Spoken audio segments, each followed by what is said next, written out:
इंसान का मन तो एक होता है, लेकिन इसके दो अलग अलग पहलू या काम होते हैं।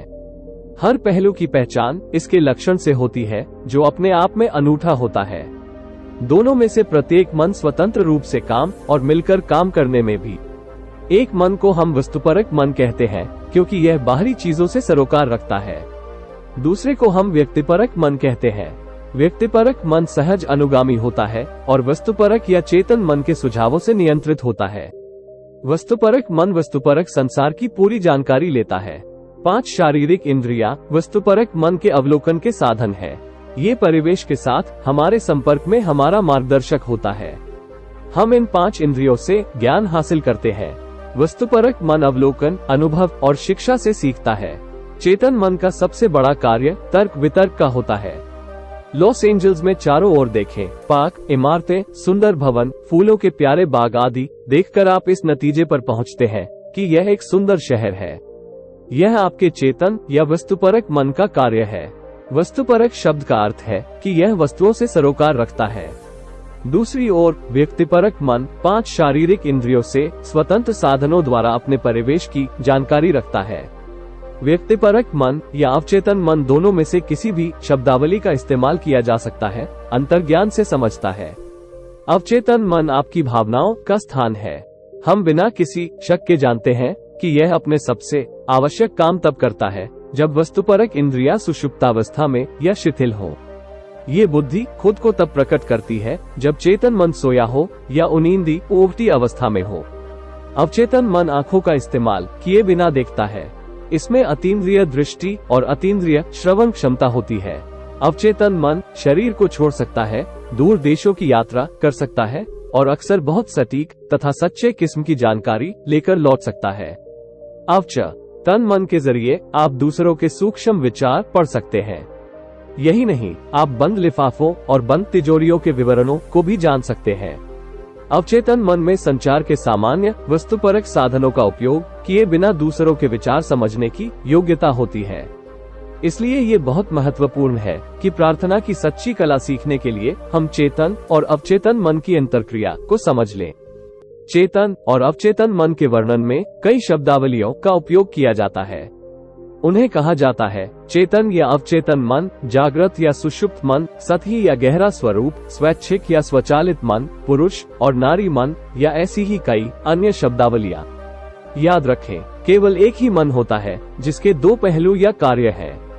व्यक्तिपरक मन हमेशा सुझाव से प्रेरित होता है, इसे सुझाव से नियंत्रित किया जाता है। हमें ये पहचानना चाहिए कि अवचेतन मन सारे सुझावों को स्वीकार करता है। यह आपके साथ कोई तर्क नहीं करता है, लेकिन आपकी इच्छाएं पूरी करता है। आपके साथ जो कुछ हुआ है वो सब उन विचारों की वजह से हुआ है जिनकी छाप आपने अपने विश्वास द्वारा अवचेतन मन पर छोड़ी है। अवचेतन मन आपके विश्वासों और दृढ़ निश्चयों को बिना कुछ बोले स्वीकार करता है। ये मिट्टी की तरह होता है। आप इसमें जो भी बीज डालेंगे यह उसे स्वीकार कर लेगा, चाहे बीज अच्छा हो या बुरा। याद रखें, आप जिस भी चीज को सच मानते हैं और जिसमें विश्वास करते हैं उसे आपका अवचेतन मन स्वीकार कर लेगा और किसी परिस्थिति, अनुभव या घटना के रूप में आपके जीवन में ले आएगा। विचार भावना के जरिए अवचेतन मन तक पहुंचाए जाते हैं। एक उदाहरण का इस्तेमाल करके देखते हैं। चेतन मन किसी जहाज के ब्रिज पर खड़े कप्तान या मार्गदर्शक जैसा होता है। वो जहाज की दिशा तय करता है और इंजन रूम में काम कर रहे कर्मचारियों को आदेश देता है, जिसमें सभी बॉयलर, उपकरण, गॉज आदि है। इंजन रूम के लोग नहीं जानते कि वे कहां जा रहे हैं। वे तो बस आदेश का पालन करते हैं। वे चट्टानों में भिड़ जाएंगे यदि ब्रिज पर खड़ा कप्तान गलत या दोषपूर्ण आदेश जारी कर दे, जो कंपास, सेक्सटेंट या अन्य उपकरणों के अवलोकन पर आधारित होते हैं। इंजन रूम के कर्मचारी उसका आदेश इसलिए मानते हैं क्योंकि कप्तान वही है। वे कप्तान से पलटकर सवाल नहीं करते हैं, वे तो बस चुपचाप उसके आदेशों का पालन करते हैं। कप्तान जहाज का मालिक होता है, उसके आदेशों का पालन होता है। इसी तरह आपका चेतन मन आपके जहाज का कप्तान है, मालिक है। आपका शरीर और आपके जीवन की सारी परिस्थितियां जहाज का प्रतीक है। आपका अवचेतन मन आपके दिए आदेशों को ग्रहण करता है, जो आपके विश्वासों और सच माने गए सुझावों पर आधारित होते हैं। एक और सरल उदाहरण ये है, जब आप बार बार लोगों से कहते हैं मुझे मशरूम पसंद नहीं है, तो मशरूम खाते ही आपको अपच हो जाता है, क्योंकि आपका अवचेतन मन कहता है बॉस को मशरूम पसंद नहीं है। यह उदाहरण शायद आपको मजेदार लग रहा होगा, लेकिन ये चेतन और अवचेतन मन के आपसी संबंध का एक उदाहरण है। जब कोई महिला कहती है अगर मैं रात को कॉफी पी लूं तो मैं 3 बजे जाग जाती हूँ, तो रात को कॉफी पीने के बाद उसका अवचेतन मन उसे कोहनी मारता है, मानो कह रहा हो बॉस चाहते हैं कि आप आज रात जागी रहें। प्राचीन नीति कथाओं में हृदय को अवचेतन मन कहा गया है। मिस्र के लोग जानते थे कि हृदय अवचेतन मन है, लेकिन उन्होंने उसे इस नाम से नहीं पुकारा। प्राचीन चैल्डिया और बेबीलोन के लोगों ने इसे अलग अलग नामों से पुकारा।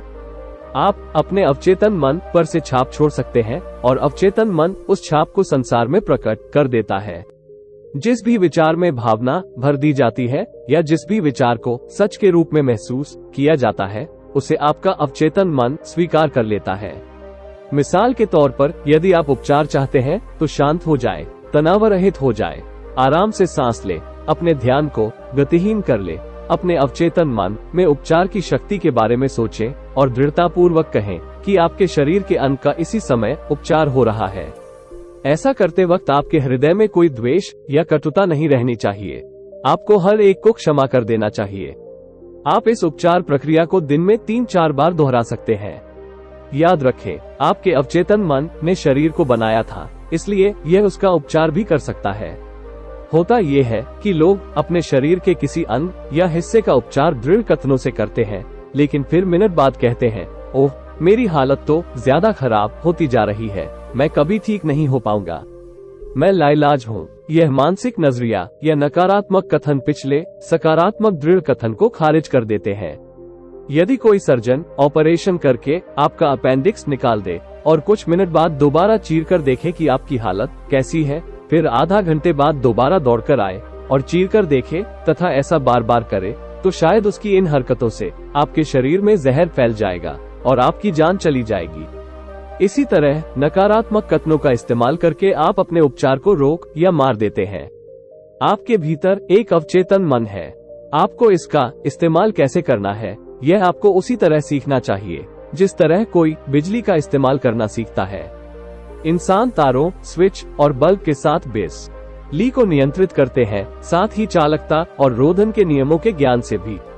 हमें अपने भीतर की जबरदस्त शक्ति और बुद्धिमत्ता के बारे में ज्ञान हासिल करना चाहिए। फिर हमें इसका समझदारी से इस्तेमाल करना भी सीखना चाहिए। कई लोगों को अब अवचेतन मन के सच्चे महत्व का एहसास होने लगा है। कई लोग व्यवसाय में सफलता व तरक्की हासिल करने के लिए इसका इस्तेमाल कर रहे हैं। एडिसन, फोर्ड, मार्कोनी, आइंस्टाइन और कई अन्य लोगों ने अवचेतन मन का उपयोग किया है। इसने उन्हें विज्ञान, उद्योग और कला में उनकी महान उपलब्धियों तक पहुंचने के लिए आवश्यक अंतर्दृष्टि व ज्ञान प्रदान किया। शोध से पता चलता है कि अवचेतन शक्तियों का दोहन करने की योग्यता से ही सारे महान वैज्ञानिक और शोधकर्ता सफल हुए। आपके भीतर एक जबरदस्त डायनेमो है और आप इसका इस्तेमाल कर सकते हैं। आप तनाव और कुंठा से भी पूरी तरह मुक्त हो सकते हैं। आप अपने भीतर की प्रचुर ऊर्जा का पता लगा सकते हैं, जिससे आपको अपने शरीर के सभी हिस्सों को ऊर्जावान और जीवंत बनाने की सामर्थ्य मिलेगी। मिसाल के तौर पर, लेखक एल्बर्ट हबार्ड ने घोषित किया था कि उनके सबसे महत्वपूर्ण विचार उनके मन में तभी आए जब वे तनावरहित थे, बगीचे में काम कर रहे थे या टहल रहे थे। इसका कारण ये था कि जब अवचेतन मन तनावरहित होता है तो व्यक्तिपरक बुद्धिमत्ता सतह पर आ जाती है। जब चेतन मन पूरी तरह तनाव रहित होता है तो अक्सर प्रेरणा के प्रवाह ऊपर की तरफ आते हैं। कई रातों को आपने देखा होगा कि आप इस बात पर चकरा रहे होंगे कि किसी खास समस्या का जवाब क्या है, और जब आपने अवचेतन मन से जवाब का आग्रह किया तो इसने सुबह आपको समाधान बता दिया।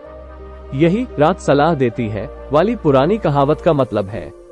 अगर आप सुबह 7 बजे जागना चाहते हैं और आप अवचेतन मन को 7 बजे जगाने का सुझाव देते हैं, तो अवचेतन मन आपको ठीक 7 बजे जगा देगा। यह उदाहरण भी देखें। कोई माँ किसी बीमार बच्चे की देखभाल करत है और उसे नींद आ जाती है, लेकिन सोने से पहले वो अवचेतन मन को सुझाव देती है कि अगर बच्चे का बुखार बढ़े या उसे दवा की जरूरत पड़े या जब वह रोए तो वह जाग जाए। माँ के सोते समय बादल गरजे तो गरजते रहें, लेकिन वो तूफान की आवाजों से नहीं जागती है, लेकिन बच्चे के रोते ही वो तुरंत जाग जाती है। यह अवचेतन मन का एक सरल कार्य है। प्यारे दोस्तों, यदि आप सभी को वीडियो नॉलेजेबल लगा हो तो वीडियो को लाइक, शेयर तथा चैनल को सब्सक्राइब करके बेल आइकन को प्रेस कर नोटिफिकेशन ऑन कर लीजिए। धन्यवाद।